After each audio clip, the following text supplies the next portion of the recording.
Ouais, bon, nous vivons une période trouble. Il se passe des choses. Bon, le monde est en train de trembler. Une tempête approche. D'accord? Bon, qu'est-ce qui se passe? Alors, aux États-Unis, il n'y a pas longtemps, l'avortement a été, enfin, ça n'a pas été interdit, mais l'avortement n'est plus un droit fédéral. Bon, il y a beaucoup d'États aux États-Unis où il n'est plus possible pour une femme d'avorter. Il n'y a pas longtemps, en Afghanistan, les femmes n'ont plus le droit de parler entre elles. L'amitié féminine est devenue illégale. Bon. Alors moi, je vois là-dedans, et on voit aussi émerger voilà, des guerres sans règles, des guerres où on n'épargne ni les femmes ni les enfants. Bon, nous sommes en train d'entrer dans une période de scarcité. Alors scarcité, ça vient de l'anglais scarcity, qui est une période, si vous voulez, de raréfaction des ressources. Bon, c'est quelque chose dont on voit les effets actuellement dans le monde. Alors c'est un processus lent, d'accord. C'est-à-dire que ça fait quelques années que nous avons passé le pic pétrolier. Alors c'est-à-dire que la production de pétrole va baisser, va continuer à baisser. Donc à partir de là, le niveau de vie général de la planète va descendre. Bon, et qu'est-ce qui se passe en période de crise? Bon, qui sont les premières à morfler? Ce sont les femmes, évidemment, comme d'habitude. C'est-à-dire que lorsque ça va mal, les hommes ont toujours ce très mauvais réflexe de se réunir entre eux et de se dire qu'est-ce qu'on fait des femmes. C'est toujours ce très mauvais réflexe, d'accord? Donc, bon, c'est un réflexe finalement très naturel finalement. Bon, nous sommes la France, nous sommes un pays prométhéen. Nous allons à l'encontre des lois naturelles. De nombreuses fois durant l'histoire, nous avons été à l'encontre des droits naturels. Nous avons inventé de nouvelles civilisations qui est à l'encontre du droit naturel. Ok? Bon, dans un monde comme ça, nous avons un message à envoyer. Alors, il se trouve que il y a une politicienne qui s'appelle Mathilde Panot, qui est une politicienne absolument admirable, qui a envoyé un message au monde. D'accord? Lorsque l'avortement n'était plus une loi fédérale aux États-Unis, elle a rué dans les brancards, elle a dit nous avons un message envoyé au monde. Donc elle a fait des pieds et des mains pour qu'on inscrive l'avortement dans la Constitution, pour en faire un droit fondamental. Alors c'est bien ce qu'a fait Mathilde Panot. C'est admirable ce qu'a fait Mathilde Panot. Elle a envoyé un message au monde. Aucun autre pays dans le monde n'a fait cela, n'a assuré ce droit, n'a fait du droit à l'avortement un droit fondamental. Alors évidemment, bon, il y a toujours les, les critiques là qui vont bon les gens qui vont critiquer ça. Bon, je veux dire, l'avortement c'est pas un truc qui est fait pour tuer des bébés, c'est pas ça. Non, c'est quelque chose qui est fait pour assurer une liberté pour les femmes. C'est pour qu'elles puissent disposer de leur corps comme elles le souhaitent, car leur corps leur appartient. Ok. Bon, après le truc avec Mathilde Panot, c'est que comme elle est fille, c'est-à-dire à la prochaine présidentielle, elle va plaider pour la 6ème République. C'est-à-dire que là, elle dit qu'il faut mettre l'avortement dans le texte sacré de la Constitution. À la prochaine présidentielle, elle va nous dire que la Constitution, en fait, faut la cramer. Donc voilà, donc faut savoir ce que tu veux, Mathilde. Bon, bref, peu importe, c'est pas. En tout cas, voilà. Ce qu'elle a fait est admirable. Elle a eu le bon réflexe. Elle a eu un très bon réflexe, Mathilde Panot. Chez nous, la liberté féminine, c'est sacré. C'est sacré. Et ça se reflète dans l'histoire de ce pays. Ok? S'il y a bien un pays où c'est sacré, c'est nous. C'est le nôtre. D'accord? Donc, dans un monde où la tempête approche, où la condition féminine va, de manière générale dans le monde, la condition féminine va régresser. Va régresser. C'est un mouvement de fond qui s'est amorcé. Hein. Ça va être ça le 21e siècle. Hein. Ça va être la condition féminine qui va régresser. Ok? Dans un monde comme ça, nous avons un rôle à jouer. Nous avons un rôle à jouer, car nous sommes un pays prométhéen. Ok? Ce qu'a fait Mathilde Panot, c'était prométhéen.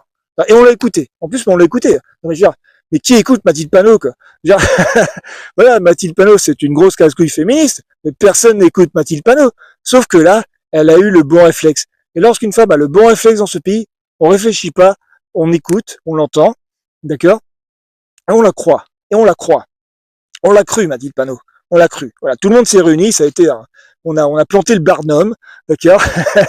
Elle a fait des pieds et des mains pour qu'on plante le barnum, ok, d'accord. On a planté le barnum, on a réuni les deux assemblées dans un cérémonial absolument ridicule pour mettre l'avortement dans la Constitution.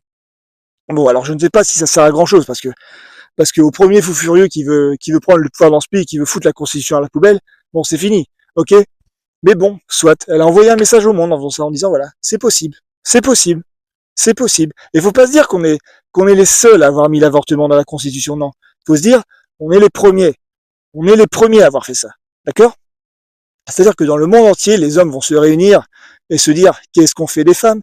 Nous, il va falloir qu'on fasse autre chose. Il va falloir que les femmes se réunissent et se disent qu'est-ce qu'on fait des hommes?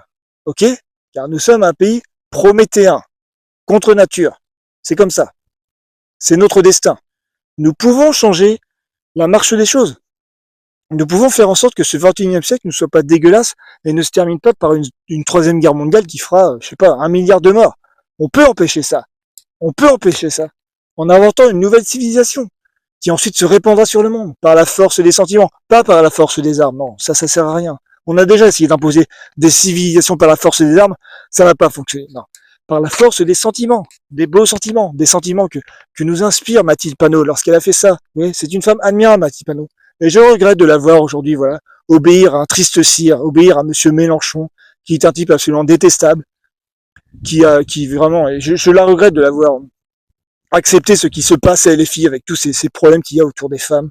D'accord, il y a des mecs qui frappent les femmes, il y a des mecs qui les reniflent comme des clébards, il y a des mecs qui leur mettent des coups de pression. Bon, c'est lamentable ce qui se passe à LFI. Je regrette que Mathilde Panot accepte ça, parce que c'est une femme politique admirable, qui a fait quelque chose de très important, qui a envoyé un message au monde, voilà, qui a eu le bon réflexe, qui a eu un réflexe finalement civilisationnel, d'accord.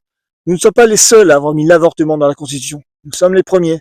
Nous sommes les premiers. Et elle le sait, elle va parcourir l'Europe, voilà, pour faire en sorte que ce droit fondamental soit assuré. Et c'est pas pour le plaisir de tuer des bébés. Hein. Faut arrêter d'avoir ce discours à la con, d'avoir ce discours culpabilisateur envers les femmes. Non, c'est fait pour assurer un droit fondamental pour les femmes. Les femmes ont le droit de disposer de leur corps comme elles le souhaitent, car c'est leur corps. Leur corps n'appartient qu'à elles et à personne d'autre. Ok?